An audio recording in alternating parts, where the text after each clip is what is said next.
So I was been praying about kind of where to start, because this whole journey has been a few years kind of in the making, right? God would kind of just continue to reveal more and more kind of the direction that He's taking me. Not so much the direction I want to go, but I'm finding more and more of who I am in Him, and what value He's placed in me to reach out to other people, and who He wants me to speak life into.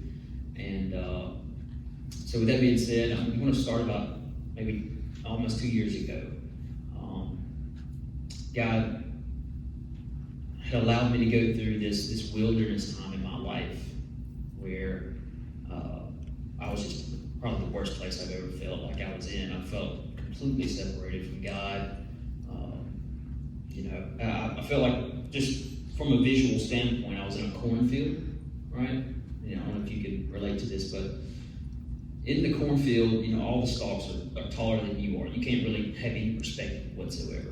Okay, so basically, something would jump out of the field, and it would attack me, and I would just have to fight that one thing right there in front of my face, and then I, never seen it coming, right? So that's what I would do. The only thing in front of my face is what I would fight, what I would pursue, what I would have to try to deal with. And God began to call me higher, okay? So He reminded me of this. I use Lion King a lot because that's how it works with me. But anyway, God reminded me of that scene in Lion King where Mufasa, Simba's dad, and Simba were sitting on Pride Rock, right? Looking out over the vastness of the kingdom. And Mufasa says to Simba, all of this kingdom is going to be yours one day, except for that place over there, which ended up being a spoiler alert, a elephant graveyard.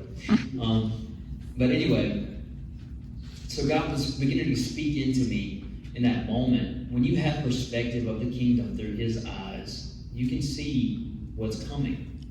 You can see whatever the enemy is going to try to throw at you. You can see the hyenas trying to come or sneak in somewhere, and you have perspective, okay?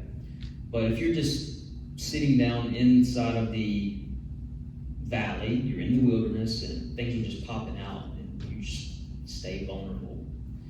So I'm beginning to ask myself, what areas of my life am I struggling the most in? And God kind of clarified that for me and said, you're struggling in physical, mental, emotional, and spiritual.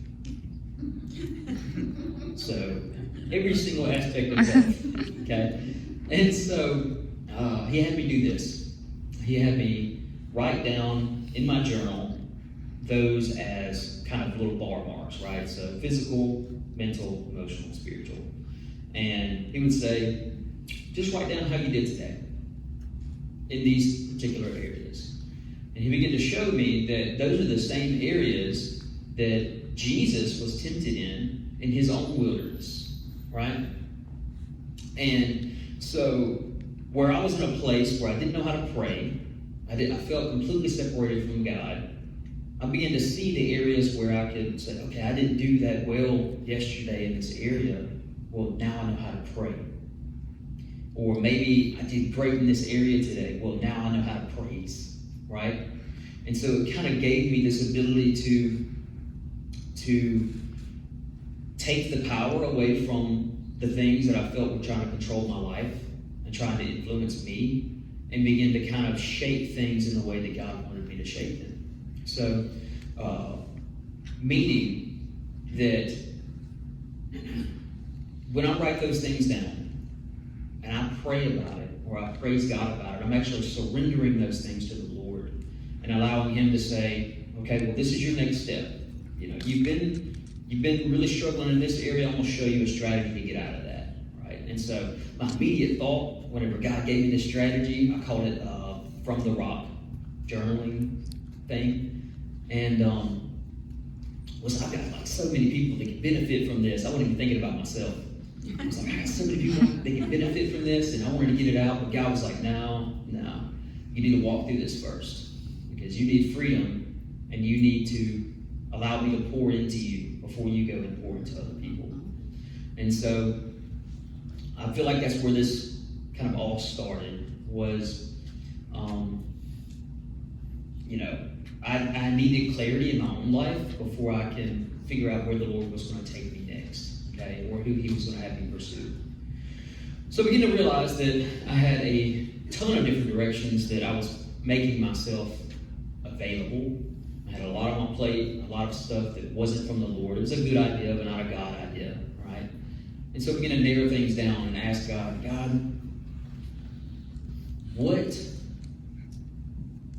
have you equipped me for in whose life, right?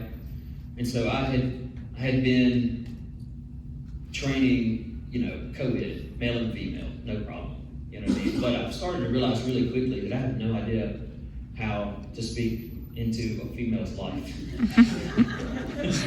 So God's like, yeah, you should probably just work with men. And so I was like, okay, I'm cool with that. I'm a man, I'm a dad, I'm a father, I'm a husband, and these are the areas that you're growing me and equipping me. And so, as I follow you, those can follow me. You know what I mean? And so, I don't know, this was around the same time that we were kind of looking for a name for my son, Caleb. And I've been praying about it, and I was certain. I was like, Lord, you're going to give me a name for this boy. And so I was driving down the road one day, and I wasn't really familiar with the story of Caleb. But God kind of planted that name in my heart, so I began to really research and look into that. And one of the phrases that Caleb is most famous for is, give me this mountain. And at that moment, I was like, something's up with that. Like, I need to look into that. I need to figure out what's going on with that. And anyway, we did name our son Caleb. But Caleb was a young spy who was sent in to see kind of what they were working with and if it was going to be a good idea or not to go in and take the land, right? And I'm going to try to summarize this the best I can. But anyway, so Caleb and Joshua, they're really young, and then they go with another group of people. And then when they return, their job is to tell everybody kind of what the state of the area is. If they're, they have the upper hand or the high ground, or if they, are vulnerable. So Joshua and Caleb, they're like, yeah, man, it's going to be great. It's exactly what, everybody says it is. It's awesome. Land of milk and honey, no problem. And all the other guys are like, no, there's giants there, and I don't think we can do that. And so I began to think of that in terms of my own life and men's life in general, right? So as men, we can easily take on so much, and everything can be a mountain or a giant in our life, right? So we can see things, and then we can make it our priority to make that one thing our job. We take control of it. We say, okay, well, we're not moving forward until we handle this ourselves. And if it doesn't look like we can handle it, a lot of times, if we're honest, we kind of evade it, okay? We will play video games. We will pretend like it's not there, okay? And that's not what God wants for our life. God has called us to be more than conquerors, okay? And so I really truly believe that whenever we are facing our mountains or facing our giants, we, as men, will try to attack it using might, okay? And that might work or might not. But there are mountains that only God can move, and there are giants only God can slay. Who here believes that little bitty David and his little bitty rock was physically capable of taking down Goliath? Right, okay? I believe that David's step of obedience and his belief that God was going to come through was what gave David the victory over Goliath, right? So instead of fighting by might, we have to fight by faith. Okay? So on this mountain that we went to, we went up to Blood Mountain. And so let me give you a little backstory on how we chose the mountain. I was looking, and I was asking God, I was like, lead me to a mountain. It needs to be, I kind of gave God parameters. I was like, it needs to be less than 10 miles in one direction, or have campsites along the trail to where we can, take 6 miles a day or something like that. Because most of the guys that were coming were beginners, and I don't know about y'all, but I don't normally carry 47 to 50 pounds on my back every day. And so even with all of the training that we can do for the past 5 months since January that we started, it does not prepare you for a mountain. Okay. But anyway, so God pointed me in the right direction as far as mountains go. And we were tasked with climbing Blood Mountain. Except for the fact that on Blood Mountain, on the trail, you have to pass Preacher's Rock. Okay? Then we continue to ascend the mountain to Blood Mountain. And then, instead of just coming back the way we came, God showed me that there was another trail on the way back called Freeman Trail. Okay? So, God meets you at Preacher Rock. Then we get to Blood Mountain, where God, has poured out his blood for us to become free, right? And then we come back on Freeman Trail. And so I was kind of blown away at that, how all that worked out and everything. But the funny thing is that to me, the complicated part was not actually going up to the summit of the mountain. It was coming back through Freeman Trail. Okay? Get a little ahead of myself. So, God had given me this message, right? This challenge to the men, okay? And he wanted me to have them just pick up a stone. They can pick any stone on the trail as long as it's before the day that we get to the summit of Blood Mountain. And I was like, that's kind of weird. Those packs are already pretty heavy, right? And so the guys, they kind of pick up their stones along the way. And then we get to the summit of Blood Mountain. They have no idea why they have the stones. I think we're just collecting stones, And a 1 pound stone, Trace, it makes a huge difference whenever you're going up a mountain. It's burdensome. And so God was showing me that we as men have carried burdens up this mountain, but we're not supposed to carry them down. Right? These stones had no purpose whatsoever other than slowing us down and causing us more pain. Now, we already had a 47-pound pack on our back, right? But everything in that pack had a purpose and a job. And God was showing me that, I have equipped you to overcome your mountains, but there are things that are slowing you down and pulling you away from me, right?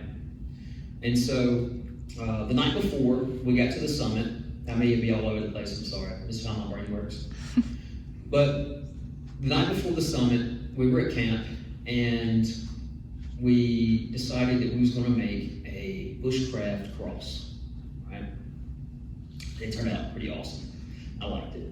But anyway, so we carried the cross up the next morning, and I tell the men everything I just told you about burdens and all of that stuff.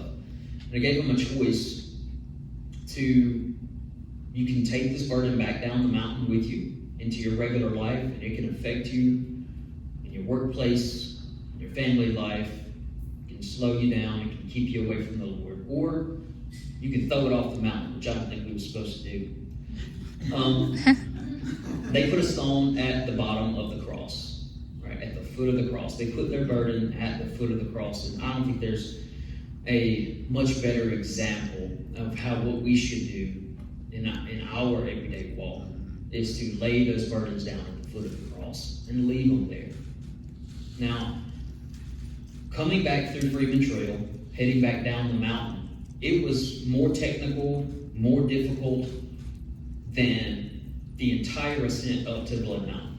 And it didn't even have that much incline or decline or anything like that. It was just a bunch of rocks, easy to slip. It started raining. It was pretty difficult. And to me, that spoke that even though we're free, we don't have to maintain our salvation. We do have to maintain our freedom in terms of carrying our burdens, right? We do have to make the decision every day to lay those burdens down at the foot of the cross. Otherwise, they're going to continue to weigh us down in everyday life. And so now we talk about the descent back down to the foot of the mountain, to the trailhead where we started. So we camped out that night, and we actually had another night that we were going to stay. But most of the men kind of agreed, hey, we can make it down 6 miles in no time. Tomorrow, we'll just go ahead and head home. And I was actually going to stop the guys and have them camp out another night, like a mile away from the trailhead. That way they could get up early and drive instead of having to hike 7 miles and then leave. But they were pretty persistent, and I was like, that's cool. I mean, you overcame the mountain, you learned the things you needed to learn and all of that stuff. And so they carried on.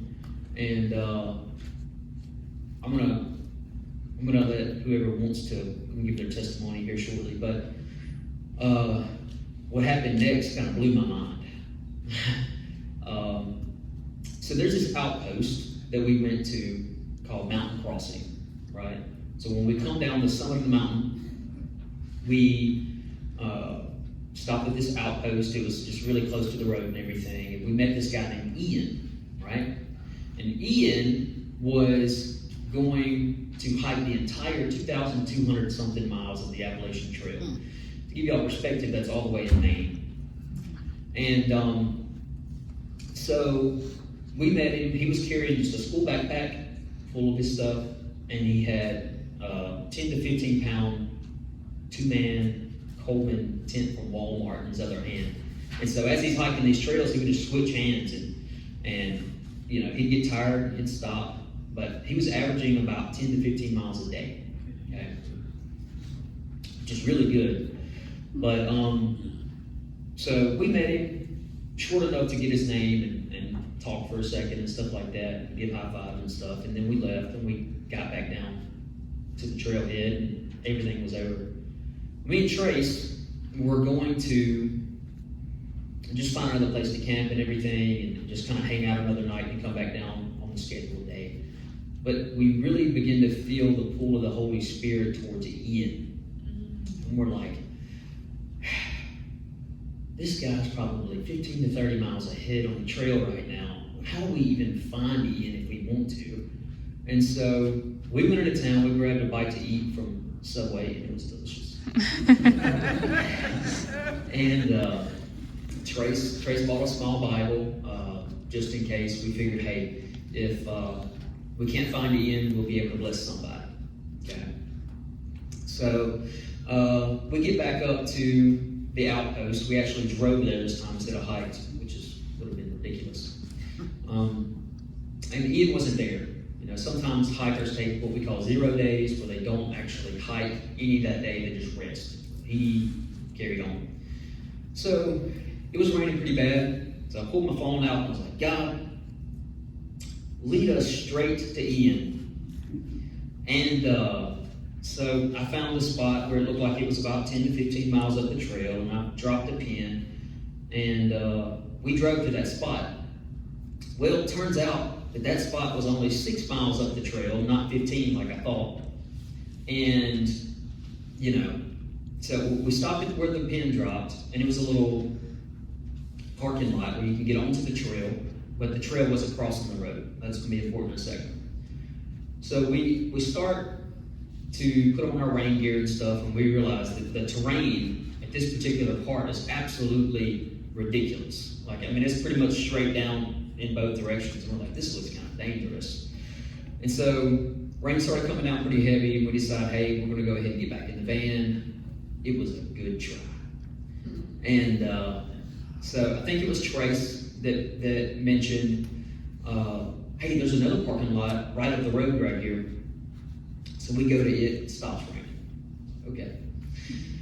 So we get out, we look at this information board where you've got the maps and everything, and there's like 10 or 15 campsites southbound, 10 or 15 campsites northbound, and we're like, he's probably 10 miles up the trail right here, but let's just find a place to camp and we'll go from there.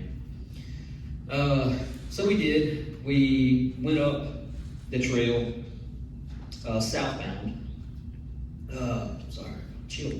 Went up the trail southbound, and it forks in two different directions. One direction will take you down the trail, and it's got multiple close campsites. Okay. The other direction will take you a mile and a half down to the shelter, and it had a water source and everything. Well, we met a guy at that trail crossing that was coming northbound. That's a lot of information on that. But anyway, we asked him, we said, hey, did you see anybody in those campsites that direction at all? So we were thinking, hey, maybe Ian might be in one. He's like, no, I haven't seen anybody that looks like that. So me and Trace decided, hey, we'll just walk down to the shelter. So we walk to the shelter. We get about 20, 30 feet away from it. On the trail, we're like looking through trees and stuff, and I see a little yellow backpack sitting on a picnic table. I was like, there ain't no way. And so me and Trace, I look back at Trace, I was like, is that Ian? And he goes, Ian, is that you? Now keep in mind, we met this guy for like 5 minutes. All we know is his name. And we show up, we run down to him, and we throw our trekking poles down, we're like, you have no idea. We've been looking for you. And he's like, and I told him, I promise we're not the police. And so, anyway, we explained, was like, listen, I had to sit down and like, listen, look, we're Christians, we believe in God, and we ask God to send us straight to you. And we didn't look anywhere else. We're here. And I was like, do you understand? You were supposed to be 10 miles up the trail from where we are right now. This was a mistake of mine to only go 6 miles up the trail.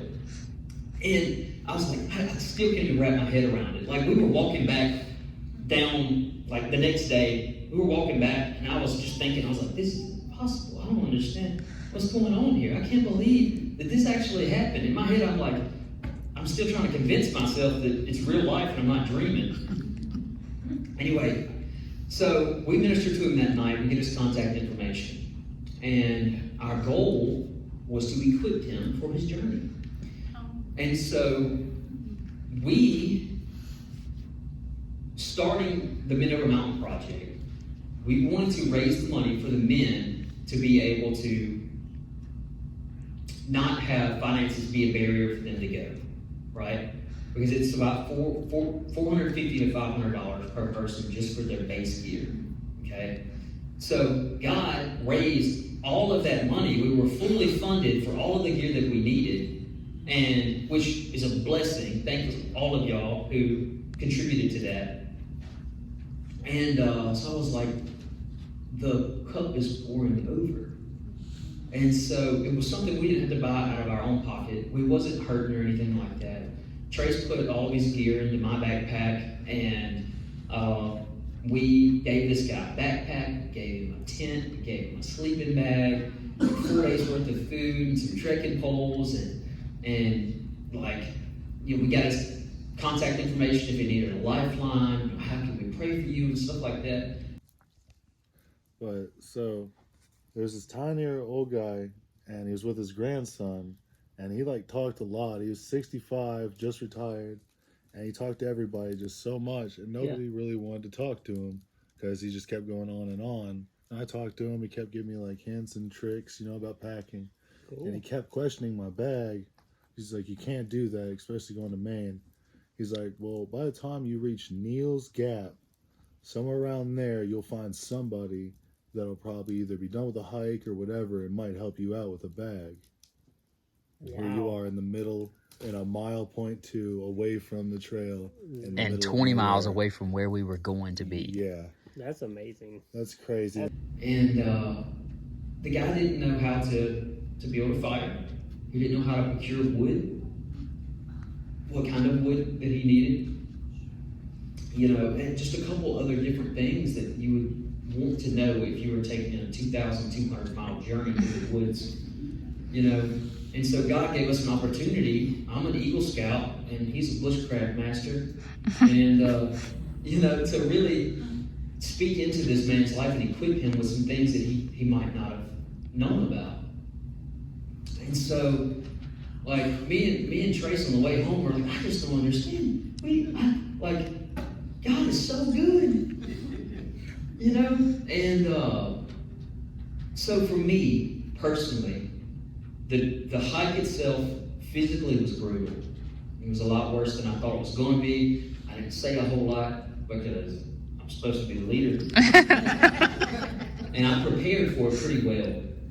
But my muscles were aching, my legs were hurting, and I was breathing heavy just like everybody else. Mentally, I was in a decent place, but I was still thinking about stuff from back at home.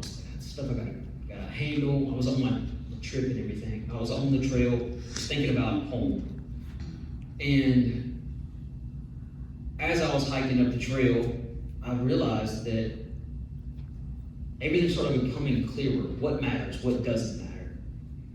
What in my life is a burden to me. And so coming back down the mountain, knowing what matters what doesn't matter. It's so important. It reminds me of a specific time. We actually woke up really early on, I call it a Sunday. We woke up really early before the sun came up because I really wanted the men to see the sun come up at the summit, right? And so we're going up the trail, and we woke up in a cloud, just so you know.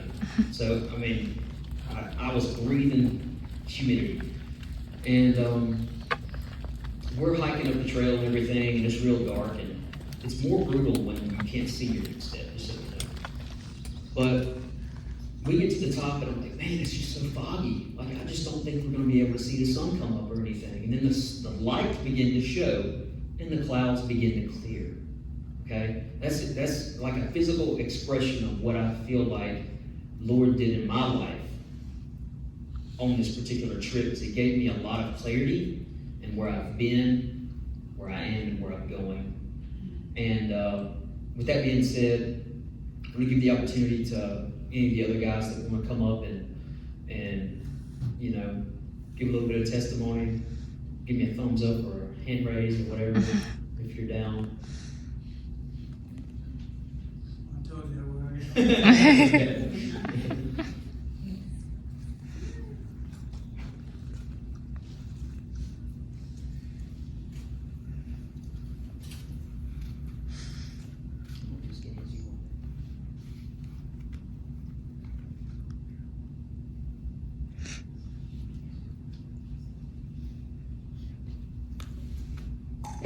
Okay, so those of you who are staying,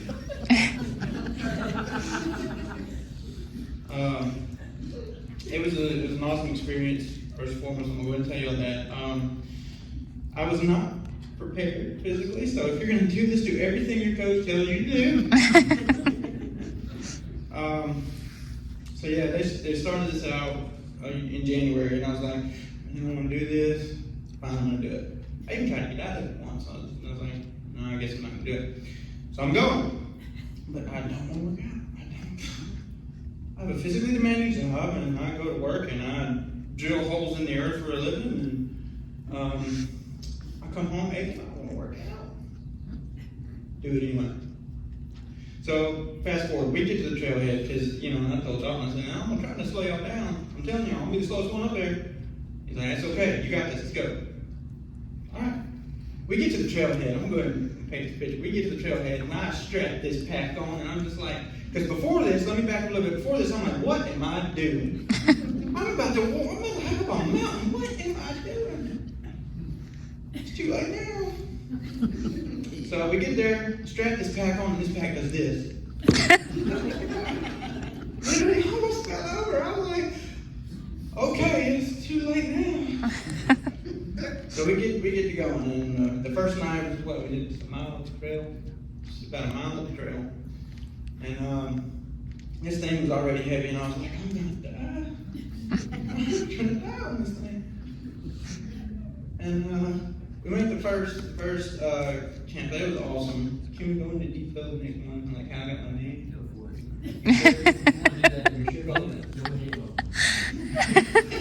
We have trail names, and mine was the only one that ended up related. Anyway, so off the site, off these campsites, there are places to go care business. And you know what I have? It ain't no, there's some. There ain't no houses, and there ain't no bathrooms. So I get there the next morning, and I gotta go. And I've got my little trowel, I've got my shovel. It was the hardest one I ever had to take, I'll say that. It was hard, because I had to get down there and I'm having to dig this hole. It's this wide, about that long, and I'm having to dig this hole, okay? And then I go for it. There's picture evidence of... No, it's not that. He got a picture of me actually squatting. Full gear, there's no... It's not x-rated anyway. So my name became Papa Squat. I thought it was P-O-P-A Squat. And I found out it's Papa, P-A-P-A Squat. That's not my name, and I'll get that name. You can change it to Squatch if you want. I mean, that'll work too. No, I've already embraced it. Just keep it. So that night we were asked to, just ask the Lord what He's speaking to you, and I was like, at first I don't know what I'm doing here. Okay. So we get on the next morning and we're full gear. I'm way backwards again, and we get to go, and I'm gonna quit. I just want to quit, but God says don't quit. That's what He started saying to me, don't quit. So we get to, was it Woods Hole?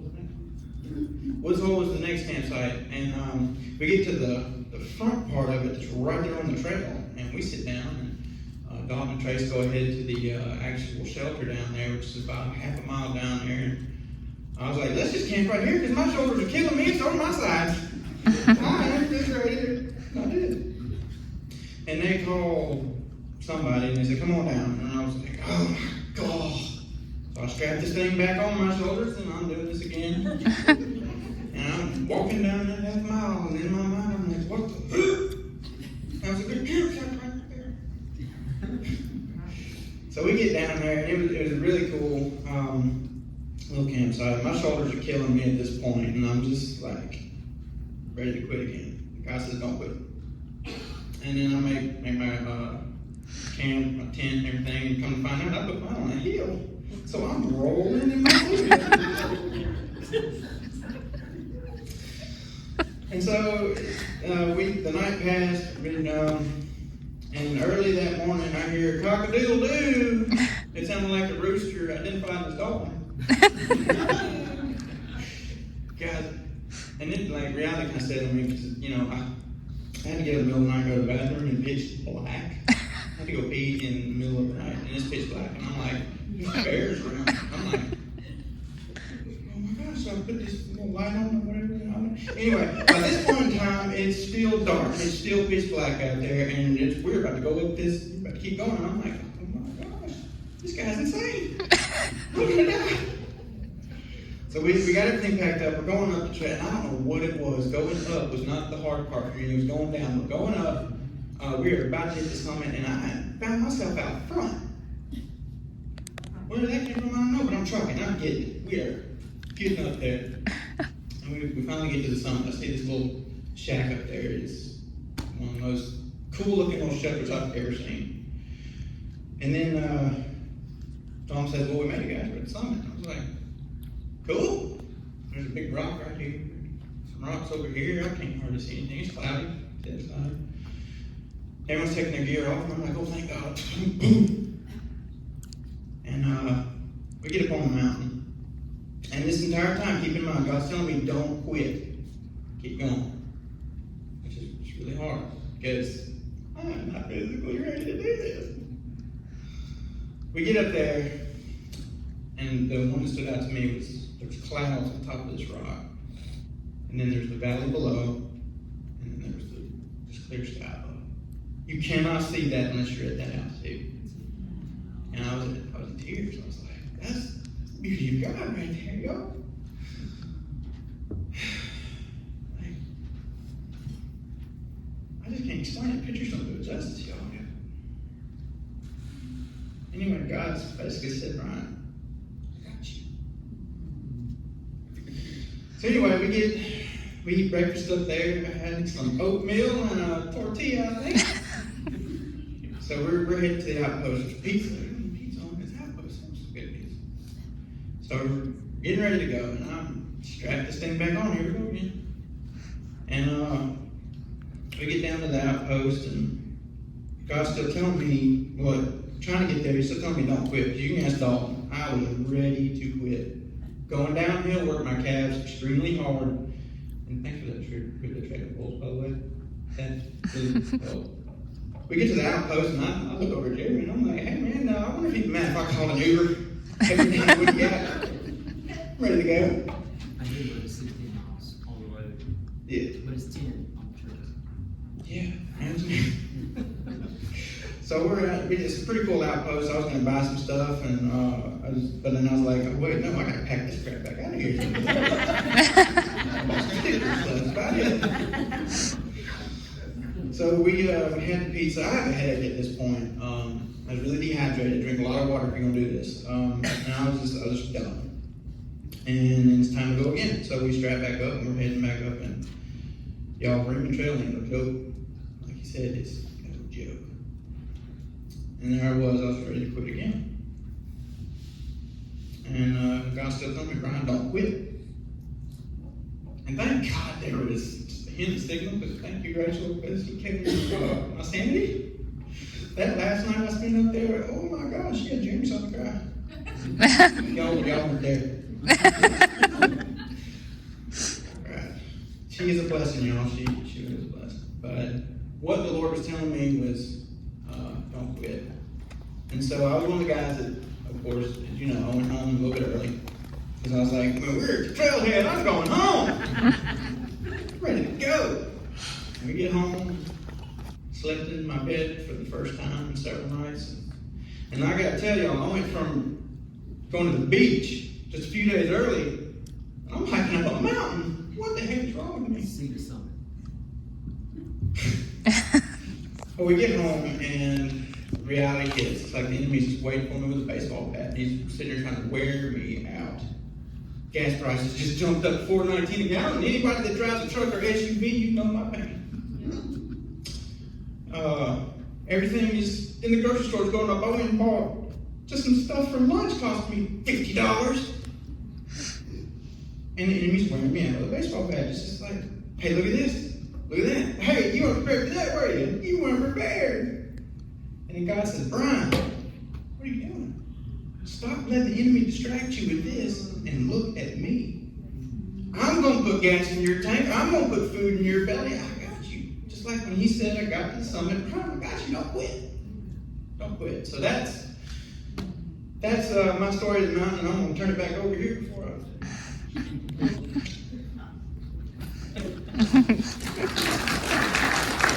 quit, Brian. You can do hard things. Thanks, Papa Squatter.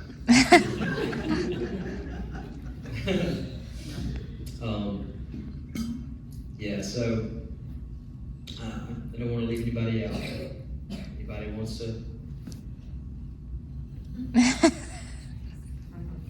Okay. Well, so beginning to look back, you can always kind of connect the dots looking back, not necessarily forward. And we were going to plan this trip on the weekend after we went. And we ended up having recital for our kids, so I'm like, we can't do it that weekend. That would be rude. And so we moved it up a weekend, and I was like, okay, awesome. I kind of see why we did that now. Had the guys not left, we would have probably found a close campsite and just camped at night. We would not have pursued Ian. Right? So I look at all these things and I'm like, God really kind of directed our steps. You know, we planned our trip, but he directs our steps, you know. And so Ian, to me, was very much so leave the 99 for one situation. And I'm not sure what the Lord's going to do with his life on this trail, but I do firmly believe that God is going to find him where he is without all these distractions of the world. And Ian actually told us that he used to be in a Christian metal band when he was younger.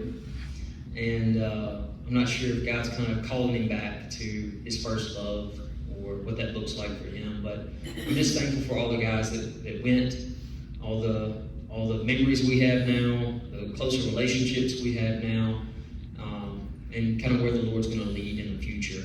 I definitely believe that this is something that God wants me to pursue on a yearly basis, where I invite another group of men to do a similar thing. There are many things that I would have done differently. I actually had a lot of material, like a pamphlet type of thing that I was going to do, but the Lord didn't really want that on the mountain. He wanted just to kind of listen between the gaps and speak as I was spoken to type of thing. So I'm very grateful for that as well. But if y'all wouldn't mind continuing to pray and support this, I really believe that God's going to do some amazing things in the lives of men. I have no idea what next year looks like yet, where we're going, what we're doing, or who's going, what the message might be, but I know that God is going to reveal that in time. Just make it in the next step of obedience at a time. But in the meantime, I'm going to be starting a weekend, like a Saturday morning boot camp for anybody who wants to join.